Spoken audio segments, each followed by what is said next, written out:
నుంచి ఖరగ్పూర్ ప్రజలు ఎదురు చూస్తున్నటువంటి ప్రవచన చక్రవర్తి, 3 మహాకావ్యాలు, ఉపనిషత్తులు ఔపోసన పట్టినటువంటి సంస్కృతాంధ్ర పండితులు, ధారణా ధురంధరులు, సనాతన ధర్మాన్ని రుజుమార్గంలో ప్రవచిస్తూ ప్రచారం చేస్తున్నటువంటి మాన్యులు, పద్మశ్రీ పురస్కార గ్రహీత శ్రీ గరికపాటి నరసింహారావు గారికి, వారి సతీమణి శ్రీ శారద గారికి సాదర స్వాగతం పలుకుతూ 2 మాటలు ఖరగ్పూర్ గురించి. పశ్చిమ బెంగాల్ ఖరగ్పూర్ స్వర్గీయ కావ్యకంఠ గణపతిముని గారిని నడయాడినటువంటి, తపస్సు చేసినటువంటి నగరం. కంచి పీఠాధిపతి శ్రీ శ్రీ జయేంద్ర సరస్వతి, శ్రీ శ్రీ చిన్నజీయ స్వామి మొదలగు ఆధ్యాత్మిక గురువులు పావనం చేసినటువంటి ఖరగ్పూర్ రైలు నగరం. తెలుగు భాష, సంస్కృతి, సంప్రదాయాల కాణాచి ఖరగ్పూర్. పౌరాణిక సాంఘిక నాటకాల సాంప్రదాయ సంగీత నృత్యాలతో విరాజిల్లినటువంటి నగరం ఖరగ్పూర్. ప్రముఖ తెలుగు రచయితలు డాక్టర్ ఉమాకాంత శాస్త్రి, గంటికోట బ్రహ్మాజీరావు గారు, స్వర్గీయ ముత్తంశెట్టి హనుమంతరావు గారు, శ్రీ ఎల్లప్ప ముకుందరామారావు గారు, స్వర్గీయ బలివాడ అప్పారావు గారు మొదలగు అనేక మంది రచయితలకు ఆశ్రయం ఇచ్చిన నగరం ఖరగ్పూర్. తెలుగు భాషాభిమానంతో, తెలుగు విద్యా బోధనతో విరాజిల్లుతున్నటువంటి విద్యా సంస్థలు కొలువై ఉన్నటువంటి నగరం ఖరగ్పూర్ నగరం. అనేక మంది అనేక దైవ మందిరాల నిర్వహణలో పునీతులవుతున్నటువంటి తెలుగువారికి ప్రవాసాంధ్ర నగరం ఖరగ్పూర్. సంవత్సరం పొడుగున హరి హర దేవీ నామస్మరణలతో పుణ్యభూమిగా వెలుగొందుతున్నటువంటి ఆధ్యాత్మిక నగరమే ఖరగ్పూర్. అటువంటి పవిత్ర నగరం తెలుగువారిని తన ప్రవచనామృతంతో అలరించడానికి ఖరగ్పూర్ కొత్తకోడి బాలాజీ మందిరం కమిటీ మరియు ఇతర తెలుగు సంస్థల ఆహ్వానాన్ని, అభ్యర్థనను మన్నించి విచ్చేసినటువంటి ఆచార్య గరికపాటి వారి గురించి ఒక వాక్యం. శ్రీ నరసింహారావు గారు రచయిత, అవధాని, మహాసహస్రావధాని, దేశ విదేశాలలో అనేక అద్భుత ప్రసంగాలు చేసినటువంటి మహనీయులు. వారిని వేదికపైకి ఆహ్వానించిన తర్వాత శ్రీ బాలమురళి గారు తదుపరి కార్యక్రమాన్ని నిర్వహించవలసిందిగా ఆయన కోరుతున్నాను. Thank you. ధన్యవాదాలు సార్. ఇప్పుడు శ్రీ కిషోర్ గారిని వేదిక మీదకి వచ్చి 2 విషయాలు మనతో మాట్లాడవలసిందిగా ప్రార్థిస్తున్నామును. నాకన్నా చిన్నవాడే విద్యార్థి కనుక చిరంజీవి కిషోర్ వేదిక మీదకి రావాలి.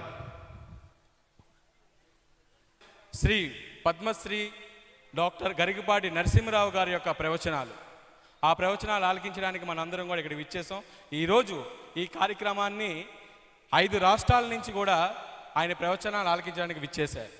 మొట్టమొదటిగా మన ఛత్తీస్గఢ్ రాష్ట్రం నుంచి, అక్కడి నుంచి ఎంతోమంది మహానుభావులు ఈరోజు విచ్చేశారు. అదేవిధంగా మన ఆంధ్ర రాష్ట్రం నుంచి కూడాను చాలామంది ఈరోజు ఇక్కడికి విచ్చేసి ఆయన ప్రవచనాలన్నీ కూడా చూస్తున్నారు. అదేవిధంగా మనకి ఒడిశా రాష్ట్రం నుంచి, పశ్చిమ బెంగాల్ రాష్ట్రం నుంచి 4 మూలల నుంచి కూడా, దాని తర్వాత మనకి జార్ఖండ్ రాష్ట్రం నుంచి కూడాను పెద్దలందరూ విచ్చేశారు. వీళ్ళందరూ కూడా బయట నుంచి మీ సమయాన్ని తీసుకొని ఈరోజు ఈ కార్యక్రమానికి ఖరగ్పూర్ తెలుగు కమ్యూనిటీ ఆహ్వానం మేరకు మీ అందరూ వచ్చినందుకు మా అందరి తరపు నుండి కూడా హృదయపూర్వకంగా ప్రతి ఒక్కరిని కూడా ధన్యవాదాలు మరొకసారి మరీ తెలియపరుస్తున్నాం. ఈ పవిత్రమైన రోజు మరొక కొద్ది క్షణాల్లో ఈరోజు మన మూఢనమ్మకాలు కానీ, మన యొక్క సాక్షాత్ ప్రతిరోజు కూడా చూస్తున్న యూట్యూబుల్లో ఆయన చూసిన మాటలు మనం అందరం కూడా ఆచరిస్తుంటాం. ఆయనే సాక్షాత్ ఈరోజు మన మధ్యన ఇక్కడ కూర్చొని ప్రతి ఒక్క మాటను కూడా మనం చెప్తారు. ఆ మాటలన్నీ మనం ఆలకించాలి. ఆలకించిన వరకే కాకుండా ఆలకించిన తర్వాత ఆచరించవలసిన బాధ్యత ఉంది. ఈ బాధ్యతను కూడా ప్రతి ఒక్కరు ఆచరిస్తూ యావత్ ప్రపంచాన్ని మార్చి మనం కూడా మన మట్టుగా మన వ్యక్తిగత జీవితాల్లో కూడా మార్పు చెందుకోవాలని కూడా మరీ కోరుకుంటున్నాం. ఎవరికి ఏ తెలుగువాడి కష్టం వచ్చినా పక్కన నిల్చొని ఆ తెలుగువాడికి సహాయం చేస్తూ ఆయన ముందుకు నడిపించవలసిన బాధ్యత మన అందరిపై ఉందని కూడా మరీ తెలియపరిస్తున్నాం. గోవిందా. చిరంజీవి కిషోర్ గారు చక్కగా తన మనసులోని భావాలను వ్యక్తం చేశారు. ఇప్పుడు ఒక వ్యక్తి యొక్క గొప్పతనాన్ని తెలుసుకోవాలంటే గరికపాటి నరసింహారావు గారు సహస్రావధాని అంటే తెలుసు మనకి. ఇంతకీ అవధాని ఏమిటి గొప్ప? అది మనకు తెలియాల్సిన అవసరం ఎంతైనా ఉంది. అవధానము అంటే జ్ఞాపకం ఉంచుకొనుట, ధారణాశక్తి. ఎన్ని ఎక్కువ విషయాలని ఏకకాలంలో జ్ఞాపకం పెట్టుకుంటున్నాడు అనేది మానవ మేధాశక్తికి అతీతమైనటువంటి అద్భుతమైనటువంటి ఒక ప్రక్రియ. ప్రపంచ భాషలలో, భారతీయ భాషల్లోనే కాదు, ఏ సాహిత్యంలోని కూడా లేనటువంటి అద్భుతమైన ప్రక్రియ అవధానం. ఇది మన తెలుగువారు చేసుకున్నటువంటి పూర్వజన్మ సుకృతం అన్నమాట.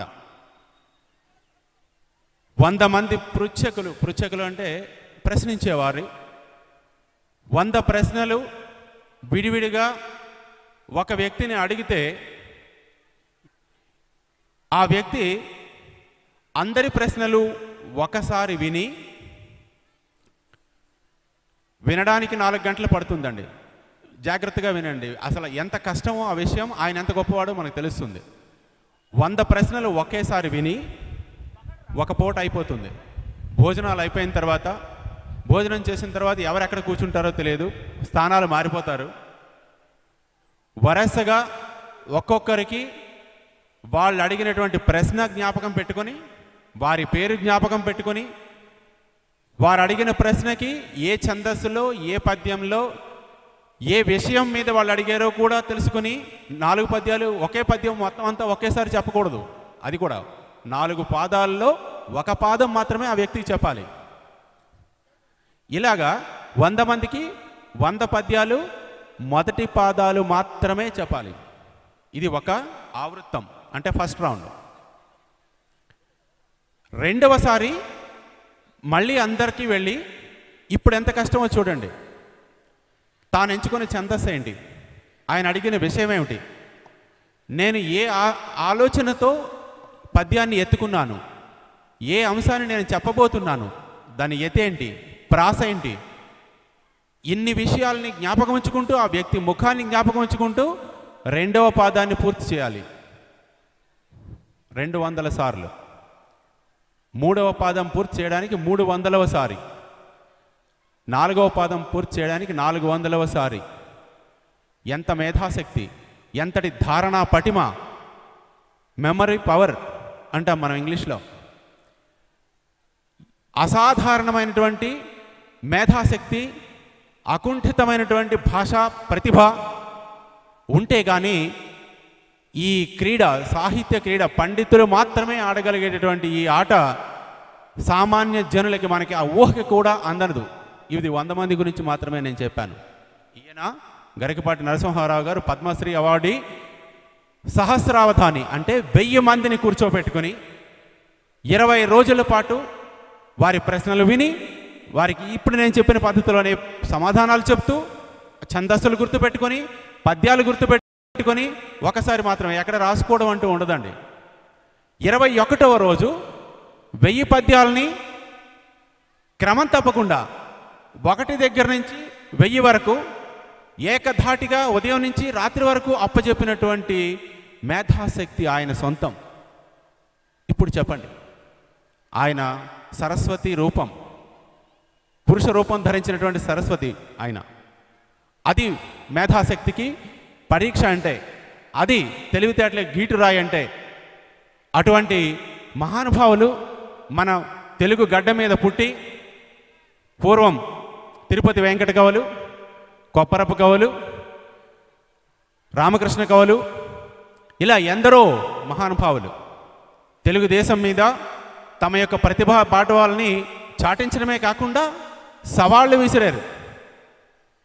అటు గద్వాలు ఇటు చెన్న పట్టణము మధ్యం గల్గు దేశంబునన్ చెటుల స్ఫూర్తి శతావధానములు మెచ్చం చేసి ఉన్నట్టు మాకిటు రాజీయకి ఉన్న దర్శనముని ఇంకెవ్వానికి రాజు సంగుట. రాజులనే ధిక్కరించారు. మాకు దర్శనం ఇవ్వకపోతే ఇంకెవడికి ఇస్తాడు వీడు. ఆ రాజుల యొక్క దర్శనానికి వీళ్ళు కాదు, వీళ్ళ దర్శనానికి రాజులు దాసోహం అనేవారు. అది పండితుల యొక్క శక్తి అంటే. విద్వాన్ సర్వత్ర పూజ్యతే. ఆ విద్వత్ శక్తిని, సాక్షాత్ సరస్వతి స్వరూపాన్ని ఈరోజు మన ముందు దర్శించబోతున్నాం.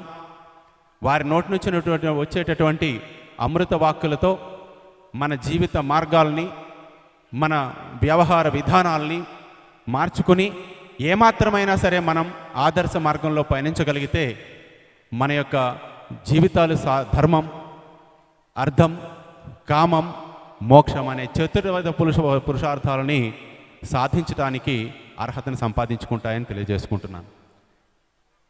అందరికీ ధన్యవాదాలు.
శ్రీ గరికపాటి నరసింహారావు గారిని వేదిక మీదకి తోడు తీసుకురావాల్సిందిగా ఆలయ కమిటీ అధ్యక్షులు శ్రీ దామోదరరావు గారిని, అలాగే మురుగోడి దుర్గ గారు కార్యదర్శి గారు వారిని సభ్యులుగా ఆహ్వానిస్తూ శ్రీ ఆలయ సుబ్బారావు గారు కూడా ఆహ్వానిస్తున్నారు.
హరి ఓం.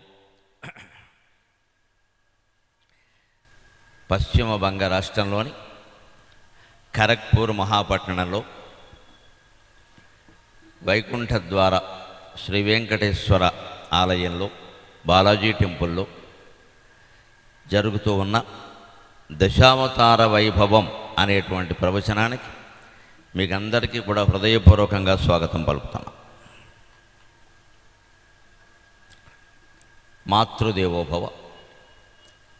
కోడలికేమి చెప్పితివి గోడలు దాటడి వేళ ఎందు, అమ్మా కోడలికేమి చెప్పితివి గోడలు దాటడి వేళ ఎందు, నీ కోడక సేవ చేసినది ఓపిక మేరకు ఇన్ని ఏండ్లుగా, నీ కోడక సేవ చేసినది ఓపిక మేరకు ఇన్ని ఏండ్లుగా, వీడకు శారదాయనుసు బెలతనమ్మున పల్కుచుందువు, వీడకు శారదాయనుసు బెలతనమ్మున పల్కుచుందువు, ఆ కోడలి వీడి ఎట్టులు నిగూఢముగా పయనించి తమ్మరో, ఆ కోడలి వీడి ఎట్టులు నిగూఢముగా పయనించి తమ్మరో. మనం ఈ మధురమైన పాల్గొన మాస సాయం సమయంలో శ్రీ వెంకటేశ్వర స్వామి సన్నిధిలో ఉన్నాం. ఒక్కసారి శ్రీ వెంకటేశ్వర మూర్తిని పద్య రూపంలో ప్రార్థన రూపంలో ధ్యానం చేసి మనం దశావతార వైభవం అనేటువంటి అంశంలోకి ప్రవేశించేద్దాం. చీకటి మోముపై వెలుగు శ్రీకరనామము శ్రీనివాసమై, చీకటి మోముపై వెలుగు శ్రీకరనామము శ్రీనివాసమై, చేకురజేయు సౌఖ్యముల చిత్తమునందున గొల్వా, చేకురజేయు సౌఖ్యముల చిత్తమునందున గొల్వా, లోకమున్నాకము చేయగలిగినది నామమొకండే, లోకమున్నాకము చేయగలిగినది నామమొకండను, నిత్య సత్యమున్వాకును శంఖ చక్రములు వాయని సాక్షులుగాగా నెడిటన్, చీకటి మోముపై వెలుగు శ్రీకరనామము శ్రీనివాసమై. స్వామివారి ముఖం మీద ఉండే నామం ఏమిటంటే కస్తూరి నామం అంటారు. కస్తూరి తిలకం లలాట ఫలకే అంటారు కృష్ణ కర్ణామృతంలో లీలాసుకు. కస్తూరి నామం ఆ నల్లగా ఉండే ముఖం మీద ఆ కస్తూరి నామం పెట్టుకోవడంలో విశేషం ఏమిటంటే నలుపు చీకటికి సంకేతం. మన జీవితం కారు చీకటిగా మారిపోయినప్పుడు కూడా, సమస్యలమయమైపోయినప్పుడు కూడా స్వామివారి నామాన్ని తలుచుకుంటే, అంటే నామం అంటే రెండు అర్థాలు, వారికి ఉండేటువంటి కస్తూరి నామం, కస్తూరిలా సుగంధాలు వెదజల్లేటువంటి ఓం నమో వెంకటేశాయ అనేటువంటి నామం ఏదైనా పర్వాలేదు. ఆ నామాన్ని తలుచుకుంటే ఆ చీకట్లోంచి ఆ కస్తూరి నామం మనకి దారి చూపిస్తుంది. కారు చీకట్లోన కాంతిరేఖ అంట. పైగా కస్తూరి ప్రత్యేకత ఏమిటి అంటే కస్తూరి మృగం అని ఒక మృగనాభి నుంచి వస్తుంది, అందుకే దాన్ని మృగనాభి అంట. కస్తూరికి మరొక పేరు మృగనాభి, మృగము నాభి నుంచి వస్తుంది. కస్తూరి మృగం అంటారు ఆ మృగాన్ని ప్రత్యేకంగా. అది అరణ్యంలో సంచారం చేస్తూ ఉంటుంది. దాని ఆకలో దాని గొడవలో దానికి ఉంటాయి కదా, చేస్తూ చేస్తూ అలసిపోతుంది కదా. ఎక్కడో కాస్త బలపరుపుగా ఉండే రాయి కనపడినప్పుడు కాస్త అక్కడ సుఖంగా విశ్రాంతి తీసుకుంటుంది. అక్కడ అరగంట గంట సేపు నెమరేసుకుంటూ అలా ఉండేసరికి అక్కడ దాని నాభి నుంచి ఎప్పుడూ ద్రవించేటువంటి ఒక కస్తూరి లాంటి ద్రవం అక్కడ కారి గడ్డగడుతుంది, ఒక పొరగా మారుతుంది. మామూలుగా ఎప్పుడూ అలా ద్రవిస్తూనే ఉంటుంది ఆ నాభి, కానీ అరణ్యంలో జరుగుతుంటే ఎక్కడొక్కడ జారిపోతుంది. ఇక్కడ ఒకచోటే కూర్చోవడం వల్ల అక్కడ కారి కాస్త ఒక చారగా ఏర్పడి, చార మీద చార, చార మీద చార, పొర మీద పొర ఏర్పడేసరికి కాస్త మన పూతరేకుల్లో పొరలు ఏర్పడినట్టుగా పొరలు ఏర్పడి కాస్త ఒక గట్టి ద్రవంలా గడ్డ కడుతుంది. దాన్ని అక్కడ ఆటవికులు గిరిజనులు సేకరించి నగరాలకి పంపిస్తారు. ఆ రకంగా మనకి కస్తూరి లభిస్తుంది. ఇందులోనే ఒక విశేషం ఏమిటంటే మనం వేదాంతపరంగా గ్రహించాల్సింది, నువ్వు ఎంత తిరిగినా జ్ఞానం కలగదు, ఎంత తిరిగినా నువ్వెవరో నీకు తెలియదు. కానీ ఎక్కడో ఒక చోట కూర్చొని కస్తూరి మృగంలాగే ప్రశాంతంగా అలా ఓ గంట ఉండిపోతే అప్పుడు నీలో ఉండే ఆత్మజ్ఞానం అనే సుగంధమే కస్తూరి రూపంలో బయటకు వస్తుంది. ఖచ్చితంగా రోజు ఒక గంట సమయం మనకు కేటాయించాలి. ఎన్ని ప్రవచనాలు విన్నా, ఎన్ని గ్రంథాలు చదివినా, ఎన్ని తీర్థాలు జరిగినా, ఎన్ని యాత్రలు చేసినా కలగనటువంటి జ్ఞానం ఒక్క గంట రోజు ధ్యానం చేయగలిగితే కలుగుతుంది. గంట ఓపికగా ఒక్కసారి చేయలేకపోతే పొద్దున్న అరగంట, సాయంత్రం అరగంట. ఇంట్లో ఎక్కడ కుదిరితే అక్కడ, మళ్ళీ ఈ మూల ఈ లెక్క అని పెట్టుకోవద్దు. ఇవన్నీ మూలలను బట్టి మూల పురుషుడు దొరకడు. మూల పురుషుడు దొరకాలంటే మూలాల మీద నమ్మకాలు పోవాలి. అసలు మూలాన్ని పట్టుకోవాలి, కానీ ఈ మూలాలని గురించి ఆలోచిస్తే ఇబ్బంది కలిసి వచ్చేది ఏం లేదు. ఎక్కడో ఒక చోట కూర్చోవాలి. కూర్చుంటే కస్తూరి మృగానికి దాంట్లో ఉండేటువంటి సుగంధం అంతా నాభి దగ్గర నుంచి బయటకు వచ్చి గడ్డకట్టి ఒక చార రూపంలో ఏర్పడినట్టే మానవులు నామంగా దిద్దుకోవడానికి, తాంబూలంలో వేసుకోవడానికి, రకరకాల ఔషధాల్లో వాడడానికి కస్తూరి దొరికినట్టే మనం కూడా రోజు మొత్తం మీద ఎక్కడో ఒక సమయంలో, ఏదో ఒక సమయంలో పొద్దున్న అరగంట, సాయంత్రం అరగంట, వీలైతే గంట ఒక్కసారి కూర్చుని ఏదో ఒక భగవన్నామం మీద మనస్సు పెట్టి పూర్తిగా ధ్యానం చేయాలి. అప్పుడే మనలో ఉండేటువంటి ఆధ్యాత్మిక జ్ఞానధార ప్రవహించి ప్రసవించినట్టే కస్తూరిలాగా గడ్డగడుతుంది. ఇంకో విశేషం ఏమిటంటే ఇందులో ఆధ్యాత్మికంగా కస్తూరి నామం ద్వారా మనం తెలుసుకోవలసింది, ఇంతకీ ఈ నాభి దగ్గర నుంచి ఈ కస్తూరి ద్రవం కారుతోంది అనే విషయం అందరికీ తెలుసు, ఆ కస్తూరి మృగానికి తెలియదు. విశేషం అది. అలాగే సరిగ్గా అందరిలోనూ భగవంతుడు ఉన్నాడు, అందరిలోనూ భగవంతుడు ఉన్నాడు, అందరిలోనూ భగవంతుడు ఉన్నాడు అని మనం నమ్ముతూ ఉంటాం. కానీ అందరిలో మనం కూడా ఉన్నాం కాబట్టి మనలోనూ ఉన్నాడు అని నమ్మలేవు. అదే వచ్చిన ఇబ్బంది. ఎవరో ఉన్నారు, ఎక్కడో ఉన్నారు, ఏదో ఉన్నారు, అక్కడికి వెళ్ళి ఏదో చెయ్యాలి అని చివరికి సాటి మనిషినైనా ఒక ఆయన నువ్వు దైవస్వరూపం అంటాం, కానీ నేనే దైవస్వరూపం అని పైకి అనలేం, లోపల అనుకోలేము కూడా. ఇది కస్తూరి మృగం అజ్ఞానం. మనకు కూడా అజ్ఞానం. మనలోనే ఉందా సుగంధం. దాని నాభిలోంచే కస్తూరి ద్రవించినట్టుగా మన హృదయంలోంచే పరమాత్మ తన శక్తిని ప్రదర్శింపజేస్తున్నాడు. కాళ్ళు పనిచేస్తున్నాయి, చేతులు పనిచేస్తున్నాయి, ముక్కు పనిచేస్తోంది, పంచేంద్రియాలు పనిచేస్తున్నాయంటే ఆ శక్తి కారణం. మన్వానో మనక పశ్యన్ చక్షు శృణ్వన్ శ్రోత్రం ప్రాణన్నేవ ప్రాణో నామ భవతి తాన్యేతస్య కర్మనామాన్యేవ అంటోంది వేదం స్పష్టంగా. అవన్నీ పరమాత్మ శక్తి వల్లే జరుగుతున్నాయి. అపశ్యం చక్షు, కళ్ళు చూస్తున్నాయి అంటే చూడగలిగే శక్తిని ఇస్తున్నది ఆత్మశక్తి. శృణ్వన్ శ్రోత్రం, వింటున్న శక్తి నీకుంది అంటే వినగలిగే శక్తిని ఇస్తున్నది ఆత్మశక్తి. వదన్ వాక్, మాట్లాడుతున్నావు అంటే మాట్లాడే శక్తిని ఇస్తున్నది ఆత్మశక్తి.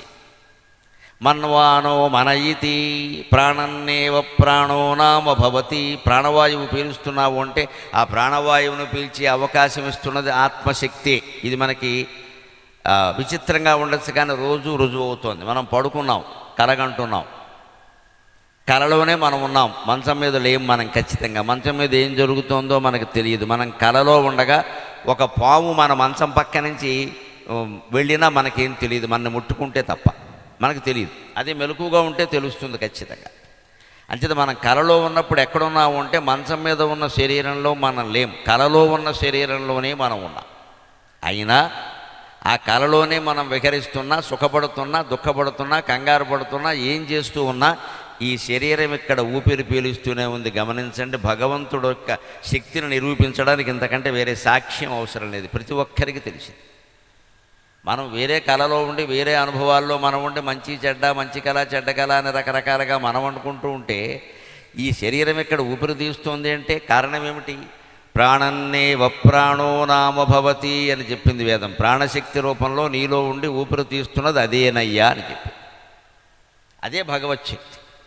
తాన్యేతస్య కర్మనామాన్యేవా, ఇవన్నీ కూడా ఆ భగవచ్ఛక్తి యొక్క పనికి పేర్లే. చూడడం, వినడం, తెలుసుకోవడం, ఆలోచించడం, ఊపిరి పీల్చడం మొదలైనవన్నీ భగవచ్ఛక్తి చేస్తున్నటువంటి రకరకాల పనులకు పేర్లే. అందుకని ఇన్ని శక్తుల్ని మనలో ఉండి పనిచేయిస్తున్న శక్తి మనకి తెలియనట్టే కస్తూరి మృగానికి తన నాభి నుంచే అపూర్వమైన సుగంధం వస్తుందనే విషయం తెలియదు. పైగా ఏం చేస్తుందంటే విచిత్రమైనదిగా ఆ వెర్రి మృగం ఆ సుగంధం దానికి సోకుతోంది. అది ఎక్కడి నుంచో వస్తోందని అరణ్యం అంతా తిరుగుతుంది. గాలికి ఆ సుగంధం దాని ముక్కుకు సోకుతూ ఉంటే ఇది తన నాభి నుంచి వస్తోంది అని గ్రహించడం మానేసి దేశమంతా తిరుగుతుంది, అరణ్యమంతా తిరుగుతుంది, అక్కడికి వెడుతుంది, అక్కడ వస్తూనే ఉంటే అక్కడ వస్తుంది అనుకుంటుంది, తన కిందనే వస్తుందని తెలియదు. కొందరికి గురువింద గింజ లాంటి మనుషులకు వాళ్ళ తప్పులు వాళ్ళు కనపడకుండా ఎదుటి వాళ్ళ తప్పులు కనపడుతూ ఉంటాయే, అలాగే మంచి విషయాలు కూడా కొన్ని అంతే. కస్తూరి మృగానికి నాభి దగ్గర సుగంధం వస్తుంది అని తెలియకుండా ఆ సుగంధం ఎక్కడికి వెళ్ళినా వస్తుంది కదా అని ఎక్కడికి వెళ్ళినా అక్కడ వస్తుంది, అక్కడ వస్తుంది, అక్కడ వస్తుంది, అక్కడ వస్తుందని అక్కడ చూస్తుంది కానీ తన కిందకి తాను చూసుకోవట్లా. అలాగ మనం కూడా దైవాన్వేషణ నిమిత్తం కాశీ నుంచి కన్యాకుమారి వరకు, సేతువు నుంచి హిమాలయాల వరకు మొత్తం వేల కొద్దీ పుణ్యక్షేత్రాలు తిరుగుతాం, తీర్థాలు తిరుగుతాం, స్నానాలు చేస్తామని. కానీ అంతిమంగా మనలో ఉన్న భగవంతుడిని గుర్తించడానికి మనమే ఇంట్లో ఒక చోట కూర్చొని ధ్యానం చేయాలి అనే విషయాన్ని ఆలోచించాం. కస్తూరి మృగం అజ్ఞానమే మనది కూడా. మనం ఏదో పెద్ద గొప్పవాళ్ళమని అనుకోలేదు. పిల్ల భ్రమ పిల్లదైతే పిల్లి భ్రమ పిల్లిది అంటాడు. మాకుడు శిశుపాలవధ కావ్యంలో చెబుతాడు. ద్వారకా నగరంలో ఆడపిల్లలందరూ బొమ్మల కొలువు పెట్టారు. ఆ బొమ్మల కొలువు పెడితే ఒక అమ్మాయి సరదాగా అన్ని నేను పెట్టెల బొమ్మలు పెడతాను రకరకాల పెట్టెల బొమ్మలు పెట్టింది. బొమ్మల కొలువు పెడితే ఇప్పుడు లలితా పరాభట్టారికి అమ్మవారి యొక్క బొమ్మ పైన పెట్టాలి, సృష్టికి మూలం ఆవిడ. తర్వాత బ్రహ్మ విష్ణు మహేశ్వరుల బొమ్మలు పెట్టాలి. తర్వాత ఇంద్రుడు మొదలైనటువంటి దేవతల బొమ్మలు, సూర్యుడు చంద్రుడు మొదలైన దేవతల బొమ్మలు పెట్టాలి. తర్వాత మానవుల బొమ్మలు పెట్టాలి. తర్వాత ఏవో జంతువుల బొమ్మలు, పక్షుల బొమ్మలు అన్నీ పెట్టుకోవచ్చు. చిట్ట చివరిలో ఎక్కడో ఈ బొమ్మలన్నీ పెట్టినవారు అని మన బొమ్మ కూడా పెట్టుకోవచ్చు కావాలంటే, లేకపోతే అక్కర్లేదు. కానీ క్రమం అది. అలాగే పెట్టెల బొమ్మలు పెట్టింది. విద్యుత్ ఒక క్షణం ఆగితే ఆగింది కానీ అపూర్వమైన దర్శనం కలిగింది మనకందరికీ. మనం చూడడం లేదు ఇంతసేపటి నుంచి. వేళ అష్టమి, పైన అష్టమి చంద్రుడు ప్రకాశిస్తున్నాడు. అందరూ చూసి నమస్కారం చేసుకోండి. అష్టమి చంద్ర విభ్రాజదళిక స్థల శోభిత. విద్యుత్ పోయేసరికి అంతా జనం అంతా కనపడుతున్నారు కదా, చల్లగా ఉంది కదా. నేను ఆకాశం కేసి చూశా. లలితా సహస్రనామాల్లో ఓ నామం గుర్తొచ్చింది. అష్టమి చంద్ర విభ్రాజదళిక స్థల శోభిత. మార్గశిర పాల్గొన శుద్ధ అష్టమి. ఆ అష్టమి చంద్రుడు అంటే ఇది సరిగ్గా సగం చంద్రబింబం. అంచేత సృష్టి అంతా అమ్మవారి యొక్క ముఖమే. ఈ చంద్రుడు ఆవిడ నుదుటి మీద ప్రకాశించే అష్టమి చంద్రుడు. ఇలా ప్రకృతిని భావన చేయగలిగితే ప్రతి క్షణం బాగుంటుంది, ప్రతిరోజు బాగుంటుంది. జీవితం అంటే అది. కరెంటు పోగానే ఏళ్ళేసి కేకలైపోవడం, ఇంత చేసి కరెంటు వస్తే మనం చేసేది ఏం లేదు, ఒకళ్ళనొకళ్ళు తిట్టుకోవడం తప్ప. ఇంతవరకు తిట్టుకున్న చాలు, ఇక మళ్ళీ కొత్తగా కొనసాగిస్తాను.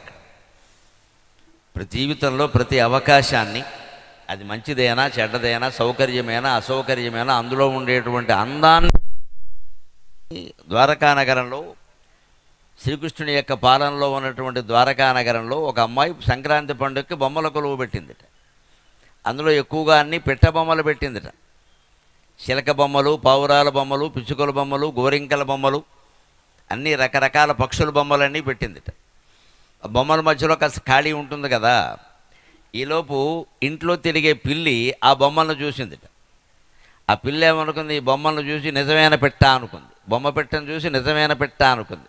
మరి పిల్లికి పిట్ట ఆహారం కదా. అందుకని నెమ్మదిగా పిల్లి నడక అంటాం కదా, నెమ్మదిగా మ్యావుమని కూడా అనకుండా వచ్చి ఈ బొమ్మల కొలువు బల్ల మీద చేరి 2 పెట్టెల మధ్యలో నిలబడింది. ఎందుకంటే కాస్త అవకాశం చూసి ఈ పెట్టని తర్వాత ఈ పెట్టని మింగేద్దాం. దాని భ్రమ ఎలా ఉంది అంటే, ఈ బొమ్మ పెట్టెలను చూసి నిజం పెట్టెలు అనుకుంటోంది. అంత అందంగా ఉన్నాయి, అంత చక్కగా ఉన్నాయి, అంత సజీవ కళ ఒలుకుతూ ఉన్నాయి. ఆ పిల్లి భ్రమలో పడింది. బాగానే ఉంది, అది జంతువు కాబట్టి పడింది అనుకుందాం. అది పిల్లి కూడా ఏం చేసింది, ఈ జంతువు పెట్టెలను పట్టుకోవడం కోసం నిశ్చలంగా ఉండిపోయింది. అది కూడా ఓ బొమ్మలాగే. అప్పుడు ఈ పిల్ల వచ్చింది అక్కడికి. పిలిచి చెలికెత్తిని పిలిచి కేకలేసింది, నేను అన్నీ పిట్ట బొమ్మలే పెట్టాను కదా, మధ్యలో పిల్లి బొమ్మ ఎవరు పెట్టారు అంది. ఆ పిల్లి కూడా బొమ్మలాగా కనపడింది. అంచేతనే ఏమంటారంటే, లోకంలో పిల్ల భ్రమ పిల్లదైతే పిల్లి భ్రమ పిల్లిది. ఎవరి భ్రమలు వారుకుంటాయి. ఆ పిల్లి బొమ్మ పిట్టలను చూసి నిజమైన పిట్టలు అనుకుంటే, ఈ పిల్ల నిజమైన పిల్లిని చూసి బొమ్మ పిల్లి అనుకుంది. జీవితంలో మన భ్రమలన్నీ ఇలాగే ఉంటాయి, కస్తూరి భ్రమల్లాగే ఉంటాయి. దాని నాభి నుంచి ఆ ద్రవం వస్తున్నప్పటికీ దానికి తెలియదు. మన హృదయంలోనే పరమాత్మ వెలుగుతున్నప్పటికీ మనకి తెలియదు, ఎక్కడున్నాడో అని వెతుకుతూ ఉంటాం అంతే. అది గ్రహించడం కోసమే ఈవేళ మనం దశావతార వైభవం, పరమాత్మ అనేక రూపాలు ధరించాడు అంటే ఆ రూపాలు కేవలం 10 కాదు, అనంతావై అవతారాహ అంటారు. అవతారాలు ఎన్ని అంటే అనంతం. దానికి ఎవరు చెప్తారు లెక్క? మనకి 10, 12 లెక్కకు ఉన్నాయి, ఇంతే. మిగిలిన అవతారాలు కాదా, అనేకం ఉన్నాయి. అన్ని అవతారాలు ధరించాడు అంటే ఈవేళ ఇక్కడ ఈ వేదిక మీద చెబుతున్న మనిషి, ఈ వింటున్న మనుషులు, రకరకాల చరాచర ప్రకృతి ఇదంతా రికార్డు చేస్తున్నది, మీకు వినిపిస్తున్న యంత్రాలు అన్నీ శ్రీమన్నారాయణ స్వరూపమే. అందులో తేడా ఏమీ ఉండదు. ఆ భావనతో ఉంటేనే మనం జీవితంలో జ్ఞానం పొందగలుగుతాం, సుఖంగా ఉండగలుగుతాం, అనుమానమేలా. అందుకని చీకటి ముద్దపై వెలుగు శ్రీకర నామము శ్రీనివాసమై, ఆ కస్తూరి నామమే మనకి శ్రీనివాసమై, చేకురజేయు సౌఖ్యముల చిత్తమునందున గొల్వా. మనస్సులో ఎప్పుడు ప్రార్థన చేస్తూ ఉంటే అదే మనకి సమస్త సౌఖ్యాలని చేకూరుస్తుంది.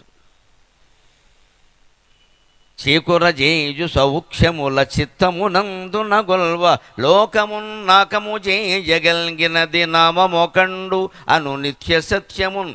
ఈ లోకమంతా నాకం, స్వర్గం కావాలి, రాగద్వేషాలు లేకుండా ఉండాలి, మనమంతా ఆనందంగా ఉండాలి అంటే ఒకే ఒక్క ఉపాయం అండి. అనేక రకాల ఆలోచనలు మానేసి ఒకే ఆలోచన, నమ శివాయ, నమో నారాయణాయ, శ్రీమాత్రే నమః, ఇలా ఏదో ఒక మంత్ర జపంలో ఉండాలి మనం నిరంతరం. అత్యవసరమైన పనే చెయ్యాలి, అత్యవసరమైన మాటే మాట్లాడాలి, అత్యవసరమైన ఆలోచనే చెయ్యాలి. క్రమంగా ఎదగాలి. ఇలాగ ముందు పనులు తగ్గించుకోవడం తేలిక, ఆలోచనలు తగ్గించుకోవడం కష్టం. అది మన చేతుల్లో లేదు. నిజంగానే చేతుల్లో కూడా లేదు, మెదడులో ఉంది. అది ఎక్కడ తగ్గిస్తాం?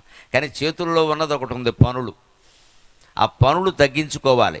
25 ఏళ్ల వాడికి పనులు ఉండొచ్చు, 30 ఏళ్ల వాళ్ళకి పనులు ఉండొచ్చు, ఇంట్లో ఇళ్ళకి ఎక్కువగా పనులు ఉండొచ్చు. వంట పని, ఇంటి పని తీమిలే వ్యవహారం కాదు.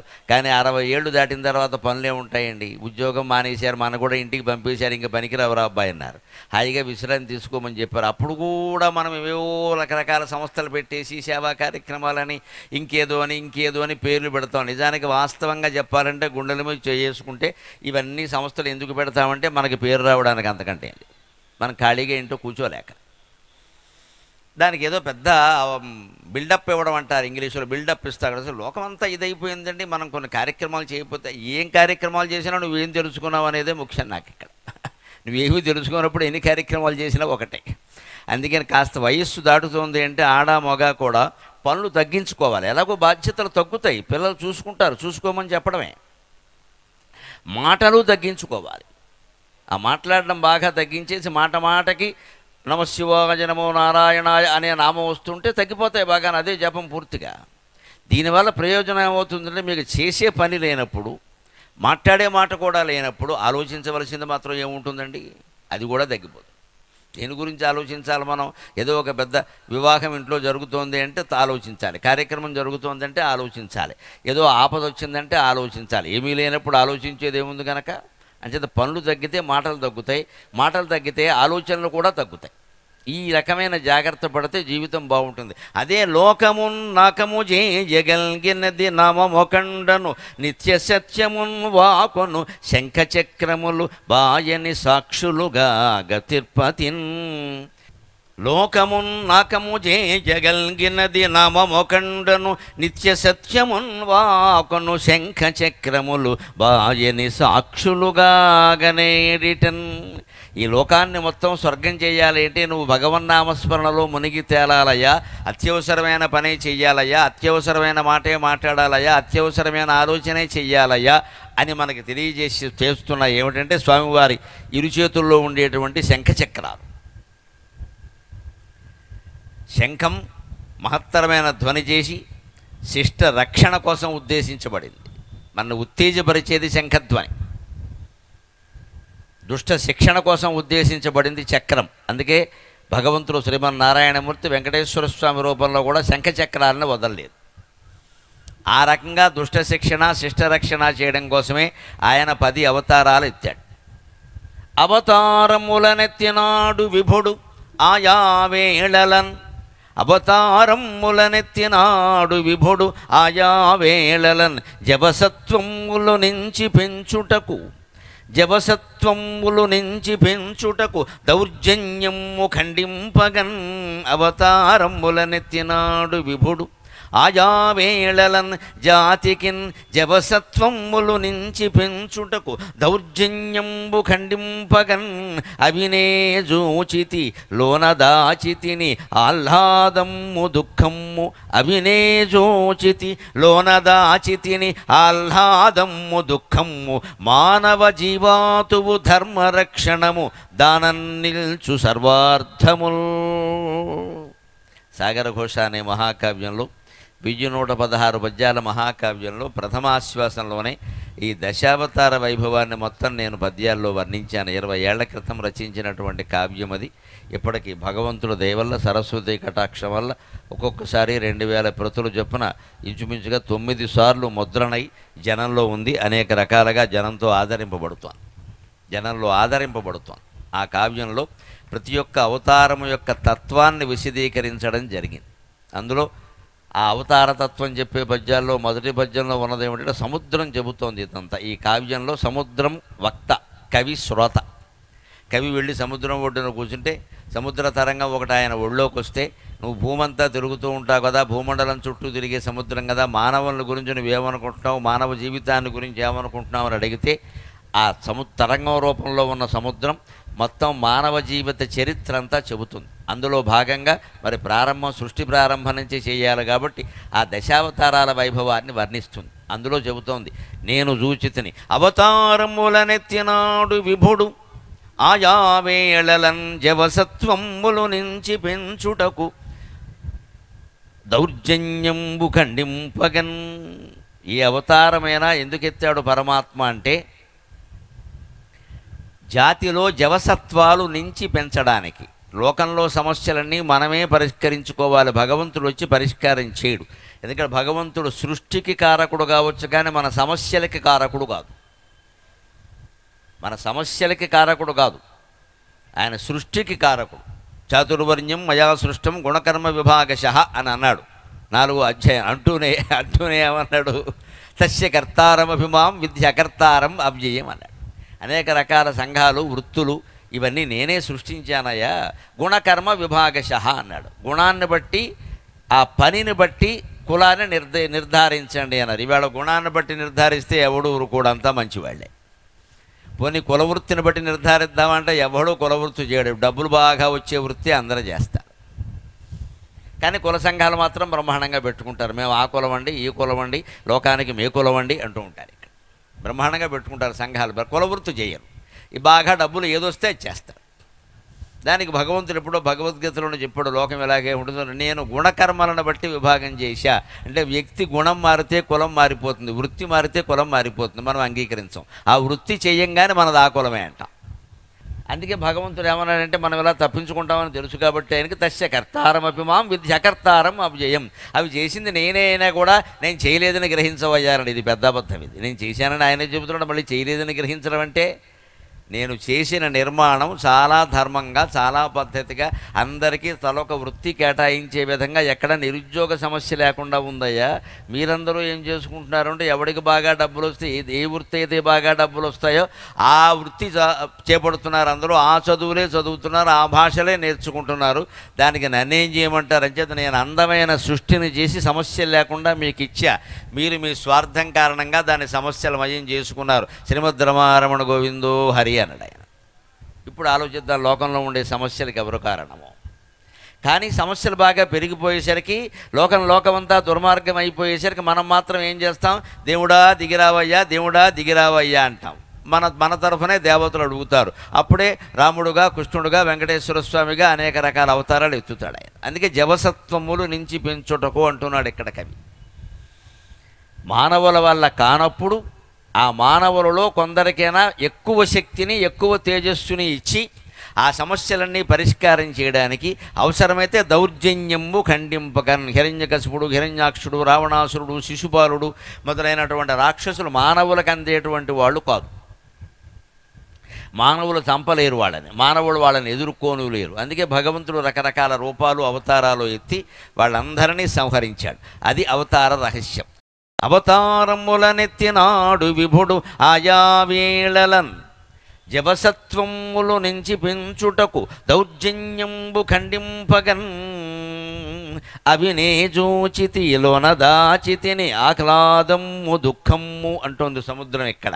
అవన్నీ నేను చూశానయ్యా అంటుంది. మరి భూమండలం చుట్టూ ఉండేది సముద్రమే కదండి.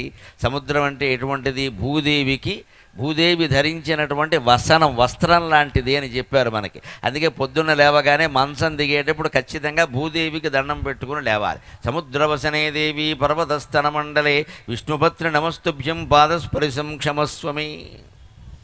నువ్వు సముద్రమే వస్త్రంగా కలిగిన దానివి అంటే చుట్టూ సముద్రమే ఉంది కదా. మరి అందుకని ఆ సముద్రమే ఆవిడికి చీర. పర్వత స్తనమండలే, పర్వతాలే భూదేవి యొక్క స్తనాలు. ఎందుకని పర్వతాల వల్లే మన పోషణ జరుగుతోంది. తల్లి స్తన్యం వల్లే మనం పోషణ పొందాం, అనుమానం ఏం లే, పాలు తాగాం. అలాగే మొత్తం భూమండలం అంతా ఎలా వృద్ధి చెందుతుంది అంటే పర్వతాల వల్ల. పర్వతం మీద కురిసిన బాగానే రకరకాలుగా వస్తుంది. పర్వతం మీద ఎందుకు కురుస్తుంది? మేఘాలు సంచారం చేస్తూ ఉంటాయి, మేఘాలు గాలికి ఎగిరిపోతూ ఉంటాయి. ఆ మేఘాల నిండా నీరు ఉంటుంది. సముద్రపు నీరు సూర్యకాంతి కారణంగా మేఘాల్లోకి నీరుగా మారుతుంది. ఆ మేఘాలను పర్వతాలు ఆపుతాయి. పర్వతాలు ఎంత ఎత్తుగా ఉంటే అంత బాగా వానలు కురుస్తాయి. మనం గమనించాలి. గనుల పేరు మీద, రకరకాల స్వార్థాల పేరు మీద పర్వతాలు నాశనం చేయకూడదు. పర్వతాల మీద మంచు కురిసింది, మంచులాగే ఉండాలి. ఆ మంచు కరిగి నీరుగా మారి కిందకు వచ్చిందంటే సముద్రాలు పెరిగిపోతాయి, సముద్ర మట్టాలు పెరిగిపోతాయి. అప్పుడు మొత్తం ఏమవుతుందో అందరికీ బాగా తెలుసు. కలకత్తా తీరంలో ఉన్నారు, ఇంకాస్త జాగ్రత్తగా ఉండాలి. అవి నే చూచితి లోన దాచితిని ఆహ్లాదము దుఃఖము అంటుంది సముద్రం. భూమికి చుట్టూ ఉండేది సముద్రం. అందువలనే సముద్రవసనే దేవి అంటారు. సముద్రాన్ని మనం కాపాడుకోవాలి. సముద్రం కలుషితం కాకుండా ఉండాలంటే ప్లాస్టిక్ ఎక్కువగా వాడడం మానేయాలి. ఎంత వీలైతే అంత తగ్గించాలి. నేను ఒక్కడిని మానేస్తే అవుతుందా? ఇది ఒక పెద్ద జబ్బు ఈ దేశంలో. వీడు ఒక్కడో మానడం, మొత్తం ఖరగ్పూర్లో ఉన్న వాళ్ళంతా మానేసి ఈయనకు కాగితం ఇవ్వాలి. అందరూ మానేసా, నువ్వు కూడా మానేయాలి, అప్పుడు మానేస్తాడు. ఇది ఎలాగూ జరగదు కాబట్టి మానడం. అందుకే ఎవరికి ఈ పంతాలు పనికిరావు. ముందు మనం మానేయడానికి అభ్యంతరం ఏంటి? మన వరకు శుభ్రంగా ఓ రాగి చెంబో, స్టీల్ చెంబో పెట్టుకుంటాం, నీళ్లు తాగుతాం అంతే. మొత్తం సీసాలు ఊదేస్తున్నారు. ఎక్కడికైనా హోటల్కి వెళ్ళారంటే ప్రతి వాళ్ళు ముందు సీసా ఆర్డర్ ఇచ్చేయడమే. Water bottle. ఇప్పుడు ప్రపంచం అంతా బాటిలే అవుతుంది, చివరికి వాటర్ ఉండదు. దీనివల్ల బాటిల్ అవుతుంది, వాటర్ ఉండదు. ఇంకా ఆ వాటర్ బాటిల్ ఎవరో తాగుతాడా, లీటర్ సీసా తీసుకుంటాడు, చివరికి మూత తీస్తాడు, 2 చుక్కలు తాగుతాడు, అక్కడ పెడతాడు. నీళ్లు దండగా, సీసా దండగా. మళ్ళీ ఆ గ్లాసుల మీద మనకి నమ్మకం ఉండదు, వాడు కడుగుతాడో కడగడాడు. మనుషుల మీద మనుషులకు అపనమ్మకం. మొత్తం అంతా వ్యవస్థ చెడిపోయి, సముద్రాలు పాడైపోవడానికి, పర్వతాలు పాడైపోవడానికి ప్లాస్టిక్కే ప్రధాన కారణం. మనం తీర్థయాత్రలు చేస్తున్నాం, కొండ ఎక్కుతున్నాం, అరుణాచలం గిరి ప్రదక్షిణం సహా అన్నీ చేసేస్తున్నారు. సింహాచలం, అన్నవరం శుభ్రంగా పెడుతున్నారు. ఆయాసమో నీరసమో వస్తుంది కాబట్టి వాటర్ బాటిల్ పట్టుకెడతారు. ఆ బాటిల్స్ అయినా కొండ మీద బారేస్తారు. ఇప్పుడు కొండ ఏమైంది? బండ అయింది. ఆలోచించండి, మనం మేలు చేస్తున్నామా, కీడు చేస్తున్నామా? మనకేదో మేలు జరుగుతుందని పెడుతున్నాం, కొండకి, పర్యావరణానికి, ప్రజలకి హాని చేస్తున్నాం. ఆ ప్రజల్లో మనం కూడా ఉన్నాం. ఇక్కడ నువ్వు అక్కడికి పని కట్టుకుని వెళ్ళి 3 సార్లు ప్రదక్షిణం చేయకపోతే సీసా వాటర్ తాగాల్సిన పని లేదు, ఇంట్లో కూర్చో. అన్ని రకాల ప్రదక్షిణాల కంటే నేను మొహమాటం లేకుండా చెబుతాను, ఆత్మ ప్రదక్షిణం చాలా గొప్పది. ఆత్మ ప్రదక్షిణం చాలా గొప్పది. అందుకే గుళ్ళో చూడండి, మీరు 3 సార్లు ప్రదక్షిణం చేసినా, మొక్కుకుని 108 సార్లు ప్రదక్షిణం చేసినా, లోపలికి వెళ్ళగానే అర్చకులు ఏమంటారు? బాబు ఆత్మ ప్రదక్షిణ నమస్కారాన్ని సమర్పయామి అంటారు. అంటే మన చుట్టూ మన తిరగమంటారు. అంటే దేవుడు ఏం చెబుతున్నాడు మనకు? ఒరే, నా చుట్టూ తిరిగి తిరిగి నన్ను విసిగించకరా, చూడలేకపోతున్నాను నీ మొహం నేను, నీ చుట్టూ తిరగరా, తెలుస్తుందని చెబుతాడు. ఎందుకు ఊరికే తిరుగుతూ పొద్దున్న వచ్చి ఇక్కడ? ఎందుకంటే ఆయనకే లక్ష్మీదేవి మొహమో చూడాలని ఉంటుంది, మన మొహం చూస్తూ కూర్చోవాలి ఇక్కడ. ఆయనకి అవకాశం లేకుండా పొద్దున్న 3ంటికి మొదలుపెట్టి రాత్రి 11 వరకు మన మొహాలే ఆయన చూసేలా చేస్తున్నాం. పాప లక్ష్మీదేవి, శ్రీ వెంకటేశ్వర స్వామి అసలు ఒకరి ముఖాలు ఒకరు చూసుకున్నారో లేదు. అవకాశం ఎక్కడదండి? మనం చూడనిస్తే కదా. మనమే సరిపోతున్నాం. ఎంతసేపు స్వామి కాపాడో కాపాడో అంటూ ఉంటే పాపం ఇటే చూస్తున్నాడు ఆయన. వాళ్ళు ఆవిడ మొహం చూసే అవకాశం ఆయనకి లేదు. ఆవిడకి అసలే లేదు. ఆవిడ ఎక్కడో అలివేలు మంగ వేరే కింద ఉంది, ఆవిడ తిరుచానూరులో. ఆవిడ చూడాలంటే మళ్ళీ ప్రత్యేకంగా అదేమిటి శ్రీవాణి దర్శనం టికెట్ కొనుక్కోవాలి 10,500 పెట్టి. ఇలాగే తయారైందండి వ్యవస్థ. ఆలోచించడం కాస్త. ఆధ్యాత్మికత అంటే ఏమిటో, అది పర్యావరణానికి వ్యతిరేకం కాకూడదు. సేపు మనస్వార్థం కాదు ఆధ్యాత్మికత అంటే. మనకంటే ఇతరులు ప్రధానమని భావించడం, అదే ఆధ్యాత్మికత. అందుకే మన సంస్కృతిలో కరచాలనాలు ఉండవండి. ఎవరికి చెయ్యి కలపకూడదండి, చాలా తప్పది.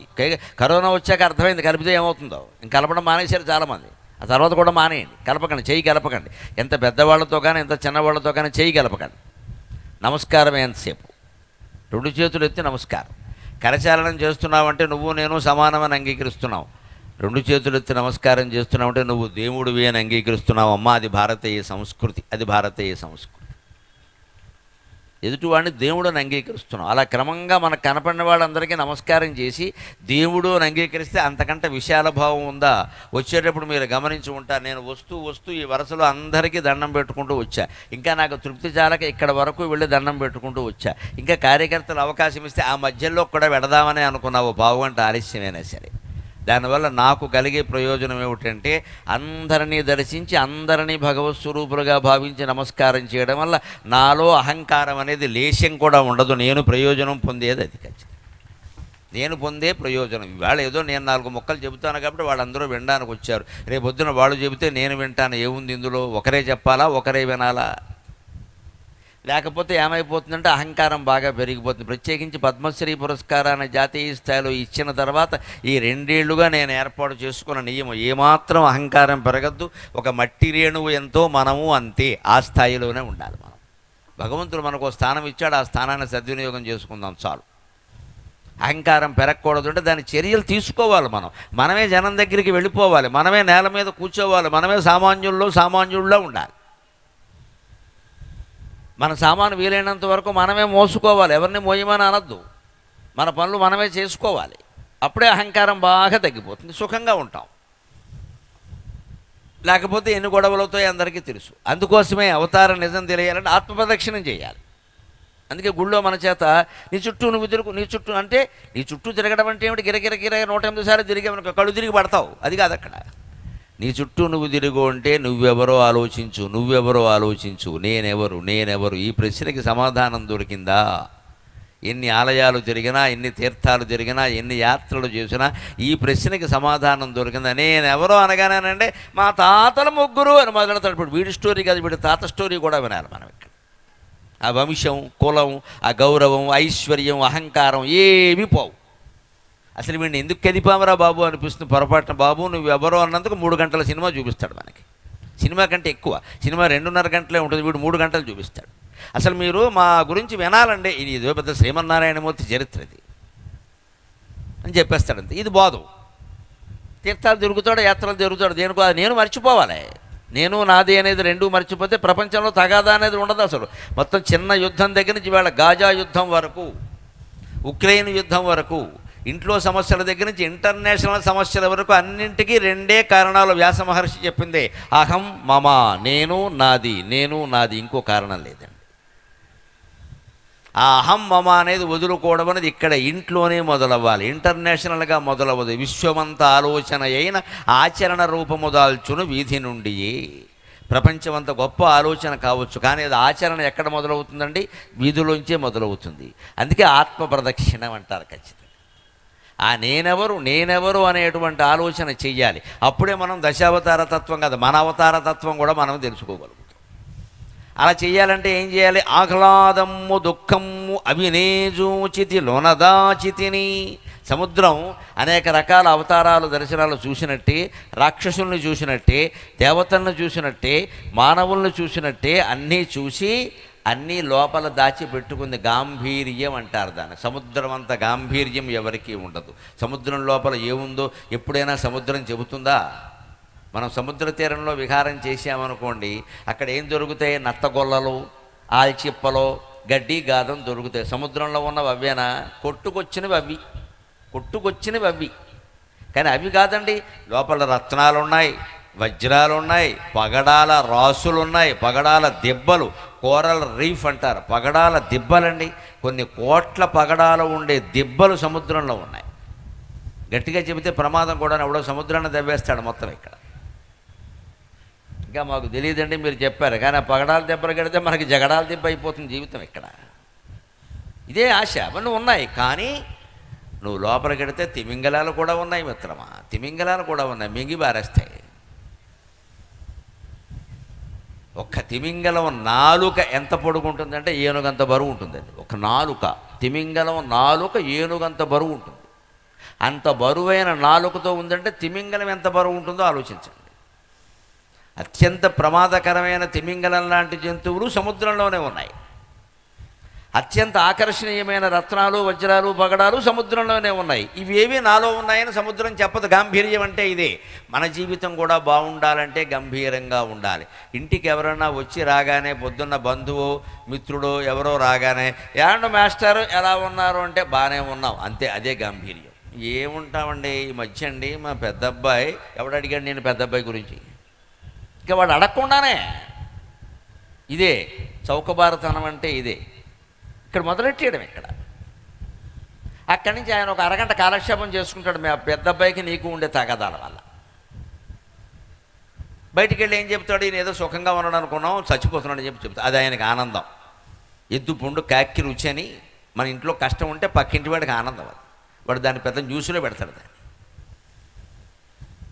అంచేది ఎప్పుడు ఇంట్లో కష్టాలు కాదండి, సుఖాలు కూడా చెప్పొద్దండి. బాగున్నామంటే బాగున్నాం అంతే. అదే గాంభీర్యం. సముద్రం చెప్పదు. సముద్రం లోపల రత్నాలు ఉన్నాయి, వజ్రాలు ఉన్నాయి, పగడాలు ఉన్నాయి, చెప్పదు. సముద్రం లోపల తిమింగలాలు ఉన్నాయి, చెప్పదు. ఏమున్నా చెప్పదు. మనకి ఏమున్నా చెప్పొద్దు. కష్టాలు చెప్పామంటే లోకు కట్టేస్తారు. శనిగడ రబ్బా ఎప్పుడు కష్టాలే అంటారు. సంపదలు చెప్పామనుకో పట్టుకెళ్ళిపోతారు, ప్రమాదం. అప్పు అడుగుతారు, మళ్ళీ ఇవ్వరు. ఏం చెప్పద్దు. వచ్చిన వాడిని శుభ్రంగా సోఫాలో కూర్చోగానే వీలైనంత త్వరగా పంపేయాలి అంతే. వీలైనంత త్వరగా. కాఫీ ఇచ్చామంటే ఇంకో అరగంట ఉంటాడు, ఇవ్వకపోతే పావు గంటలో వెళ్ళిపోతాడు. మరీ దగ్గర వాళ్ళు తప్పదంటే తప్ప ఇవ్వద్దు. దేవుడు మాట్లాడడానికి వచ్చారా వెళ్ళిపోతాడు. దేనికి ఇవన్నీ? ఇక అక్కడి నుంచి కాఫీ తాగాక 2 గంటలు కూర్చుంటాడు. 11:30 అయింది, ఇంక వెళ్ళొస్తాను కానీ ఇంకా భోజనం టైం అయింది, ఉండండి అన్నయ్య గారు అంటుంది ఆవిడ. వెళ్ళాలి అంతే. ఇక భోజనం అయింది, ఈయన పడుకుని లేస్తాడు. మధ్యాహ్నం సాయంత్రం 5ంటికి టీ అంటాడు. మళ్ళీ మామూలు వాడు ఇక్కడ. ఈలోపు మన ఇంట్లో సమాచారం అంతా లాగుతాడు. ఎందుకు ఇంత చెయ్యాలి? అంచేత సముద్ర గాంభీర్యాన్ని మనమంతా అలవాటు చేసుకోవాలి. జీవితంలో దుఃఖం లేకుండా ఉండాలి అంటే మన సమస్యల్ని మనమే ఎదుర్కోవాలి. ఇంట్లో భార్య భర్త తప్ప మరొకరికి తెలియకూడదు ఇంట్లో విషయాలు. అసలు వాళ్ళు కూడా ఏ అర్ధరాత్రో పిల్లలంతా పడుకున్న తర్వాత ఆ సమస్యలు ఏవో వాళ్ళు చోట కూర్చుని ప్రశాంతంగా కాస్త గాలి వేసే చోట కూర్చుని ఆలోచించుకోవాలి తప్ప ఎవరికీ చెప్పకూడదు. అలాగే ఉండాలి, అదే గాంభీర్యం. అవిలేదాచితి అవినేజూచితి లోనదాచితిని ఆహ్లాదము దుఃఖము మానవ జీవాతువు ధర్మరక్షణము దానం నిల్చు సర్వార్థముల్. అనేక అవతారాలు ఎందుకు ఎత్తాడో నాకు తెలుసయ్యా, అవన్నీ లోపల దాచుకున్నా నేను. స్వామి సైతం ఇంత కష్టపడ్డాడే అనుకుంటున్నాను. ఎందుకు ఈ పని చేశాడు పరమాత్మ శ్రీ వెంకటేశ్వర స్వామి శ్రీమన్నారాయణమూర్తిగా ఉండే అంటే మానవ జీవాతువు ధర్మరక్షణము. చాలామంది అడుగుతూ ఉంటారు, గమనించండి, మీ జీవిత లక్ష్యం ఏమిటి, మీ జీవిత లక్ష్యం ఏమిటంటారు. ఇంత సంపాదించడం లక్ష్యం, డాక్టర్ అవ్వడం లక్ష్యం, ఇంజనీర్ అవ్వడం లక్ష్యం, పెద్ద నాయకుడు అవ్వడం లక్ష్యం, కవి అవ్వడం లక్ష్యం, మంచి బ్రహ్మాండంగా బాలమురళీకృష్ణ గారంత గాయకుడు అవ్వడం లక్ష్యం అని చెబుతాడు తప్ప ధర్మంగా జీవితాన్ని గడపడం లక్ష్యం అని ఎవరైనా చెబితే వారికి నేను పాదాభివందనం చేస్తానండి, వారికి నేను పాదాభివందనం చేస్తాను. ఆ ఆలోచన చెయ్యాలి. మన లక్ష్యం ఏమిటంటే ధర్మంగా జీవితం గడపడం. ఏదో వృత్తి చేస్తాం, ఏదో ఇంట్లో ఉంటాం, ఏదో తింటాం, ఎలాగో అలా బతుకుతాం, అది పెద్ద విషయం కాదు. ధర్మంగా ఉన్నామా లేదా? మన వల్ల ఎవరికో 10 మందికి అపకారం జరిగిన తర్వాత మనం ఎంత సంపాదిస్తే ఏం ఉపయోగం అంటే ఇక్కడ. అందుకే మానవ జీవాతువు ధర్మరక్షణము. మానవ జీవితానికి జీవాతువు అంటే మూలం ఏమిటంటే ధర్మరక్షణే. దానం నిలిచి సర్వార్థములు. ధర్మయేవ హతోహంతి ధర్మో రక్షిత రక్షిత తస్మాత్ ధర్మం నత్యుజామి మానో ధర్మో హతోవధీత్ అంటాడు ధర్మరాజు యక్ష ప్రశ్నల్లో. ధర్మానికి ఎవరైనా హాని చేస్తే ధర్మమే వాడిని వేసేస్తుంది. ధర్మో రక్షతి రక్షిత. వెంకటేశ్వర స్వామి ప్రధాన స్థానమైన తిరుపతి వారు ఓ క్యాలెండర్ వేసినా, డైరీ వేసినా, ఏం చేసినా పైన రాసేది ఏమిటంటే ధర్మో రక్షతి రక్షిత. ధర్మం అనగానే మనం ఏదో మతం, భక్తి, లేకపోతే హిందూ ధర్మం అనుకుంటాం. మొత్తం నీ జీవన విధానంలో ఉండే ధర్మమే ధర్మం. హిందూ ధర్మం అంటారు, హిందూ మతం అనరు. ఎందుకంటే మన జీవన శైలిలో ఉదయం లేచింది మొదలు రాత్రి పడుకునే వరకు ఉన్నదంతా భగవత్ పదార్థమే. అందుకే హిందూ ధర్మం అంటారు, హిందూ మతం కాదు. మతం కేవలం భగవద్ ఆరాధన, విగ్రహారాధన, అందులో ఉండే విధులు. మనది మతం కాదండి, మనది జీవన విధానం. ఇది పొద్దున్న లేవగానే భూదేవికి దండం పెట్టుకోవడం అంటే ఏమిటి? మతం ఏమిటిది? జీవన విధానం. మనని కాపాడుతున్నది భూమి. ఆవిడకి దండం పెట్టకుండా ఎలా లేస్తాం? కాలుతో తున్నుతున్నాం. ఇక్కడ పాదస్పర్శం క్షమస్వమే అన్నాం. అది జీవన విధానం. పూర్వం ఇప్పుడంటే పేస్టులు, బ్రష్లు వచ్చాయి. పూర్వం వేప పొలాలతోనూ ఉత్తరేణి పొలాలతోనూ దంతధావనం చేసేవారు. ఆ చెట్టు దగ్గరికి వెళ్ళి వేప చెట్టు మీద శ్లోకం చదివేవారు. నన్ను ఈ పూటకి నాకు అవసరమే కోసుకుంటున్నాను, ఓ వేప చెట్ట క్షమించు. ఆ శ్లోకానికి అర్థం అది. ఒక చెట్టు నుంచి పుల్ల తీసుకున్నందుకు కూడా ఆ చెట్టుని స్తుతించి అనుమతి తీసుకున్న ఏకైక జాతి హైందవ జాతి, ఏకైక ధర్మం హిందూ ధర్మం. ఎక్కడా జీవహింస కుదరదు, ఎక్కడా ఏ రకమైన అపకారము కుదరదు. ఏం తీసుకున్నా తిరిగి ఇవ్వాల్సిందే. అంత గొప్ప ధర్మం. అదే ధర్మం. దానం నిలిచి సర్వార్థములు. ధర్మం ఉంటే మిగిలిన అర్థం, కామం, మోక్షం అన్నీ ఉంటాయి. ఇక్కడ ధర్మం లేనిదే అర్థకామ మోక్షాలు, ధర్మార్థకామ మోక్షాలు అంటారు. ధర్మం ఉంటేనే అర్థంగా సంపాదిస్తావు. ఏ ధర్మం చేయకుండా ఎలా సంపాదిస్తావు? ఆ అర్థం ఉంటేనే కోరికలు తీరతాయి. దాంతో ఆగిపోకుండా మోక్షం కోసం ప్రయత్నం చేయాలి. అందుకోసమే భగవంతుడు అవతారాలు ఎత్తాడయ్యా.